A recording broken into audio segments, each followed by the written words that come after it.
أعوذ بالله من الشيطان الرجيم சபிக்கப்பட்ட ஷைத்தானை விட்டு அல்லாஹ்விடம் நான் பாதுகாப்பு தேடுகின்றேன். قل أرأيتم إن أخذ الله سمعكم وأبصاركم وختم على قلوبكم من إله غير الله يأتيكم به انظر كيف نصرف الآيات ثم هم يصدفون. நபியே, நீர் அவர்களிடம் கேளும், அல்லாஹ் உங்களின் செவிப்புலனையும் பார்வை புலனையும் பறித்து உங்கள் இதயங்களிலும் முத்திரையிட்டு விட்டால் அல்லாஹ்வை தவிர வேறு எந்த கடவுளால் இவ்வாற்றல்களை உங்களுக்கு திரும்ப தர முடியும் என்பதை நீங்கள் சிந்தித்தீர்களா?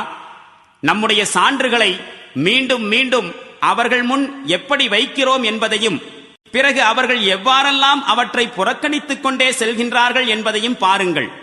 قل أرأيتكم إن أتاكم عذاب الله بغتة أو جهرة هل يهلك إلا القوم الظالمون.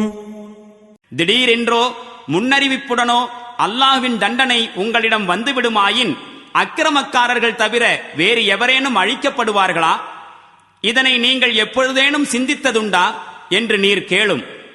وَمَا نُرْسِلُ الْمُرْسَلِينَ إِلَّا مُبَشِّرِينَ وَمُنذِرِينَ فَمَنْ آمَنَ وَأَصْلَحَ فَلَا خَوْفٌ عَلَيْهِمْ وَلَا هُمْ يَحْزَنُونَ.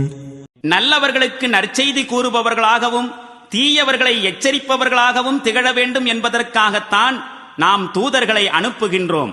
பிறகு எவர்கள் அத்தூதர்கள் கூறுவனவற்றை ஏற்றுக்கொண்டு மேலும் தமது நடத்தையை திருத்திக் கொள்கின்றார்களோ அவர்களுக்கு எவ்வித அச்சமும் இல்லை, அவர்கள் துயரப்படவும் மாட்டார்கள்.